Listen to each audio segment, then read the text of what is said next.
Why is being a UFC fighter actually miserable? Because these 5 hurdles alone can deter 90% of dream chasers. Hurdle 1. UFC rewards success, not survival. The UFC generates over $1 billion in annual revenue.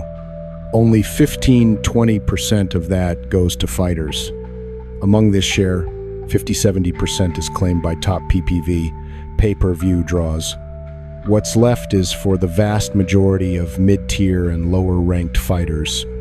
Unlike team sports, despite holding the title of a professional athlete, there's no base salary. No retirement benefits either. Each fight is a one-time transaction. So fighters are more like professional temps. In the UFC, top-tier fighters are cash cows. Mid-tier ones are tools. Lower-tier fighters are disposable assets, and no one cares if you sink or swim until you make a name for yourself. Hurdle 2. The contract is also a bondage. The UFC can terminate your contract at any time, but you can't walk away freely. Even when your contract expires, you can't jump to another promotion directly. You have to wait for the UFC to initiate renewal talks. Even if you decline to renew, the UFC retains a 1-year right of first refusal to match any offer from other promotions. If you're a champion, the UFC can even extend your contract by force, either wait a year idly or fight 3 times. And the UFC decides when those 3 fights happen.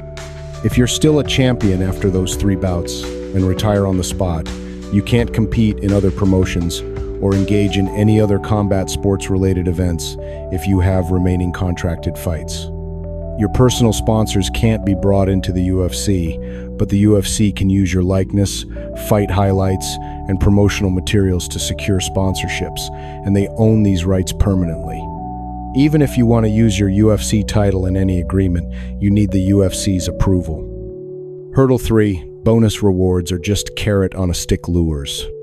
Performance bonuses like Fight of the Night or Performance of the Night, ranging from $50,000 to $100,000, sound appealing. But there's no objective criteria for these bonuses. They don't consider rankings or win-loss records, just the subjective opinions of UFC management and the audience. To compete for this uncertain extra income, fighters have to abandon conservative styles and adopt more entertaining but high-risk offensive approaches. Especially for lower-tier fighters, a single bonus can determine their entire year's income. Under this system, the UFC doesn't need to increase base salaries to force fighters into putting on exciting fights, but the cost is borne by the fighters. Higher KO risks, more frequent injuries, longer recovery periods, and saving hard to cover life-altering medical bills. Hurdle 4. Saving hard for life-threatening illnesses, post-retirement. Combat sports are inherently high risk, but the most dangerous part isn't during the fights, it's after retirement.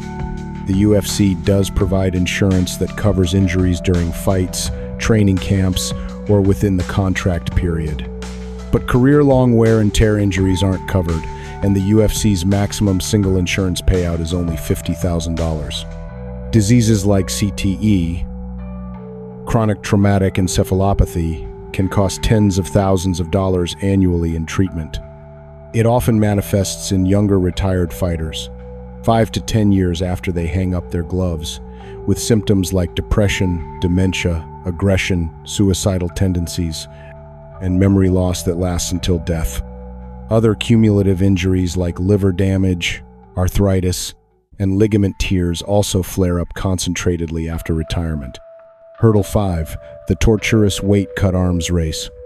Weight cutting via severe dehydration is a life-or-death hurdle every UFC fighter can't avoid.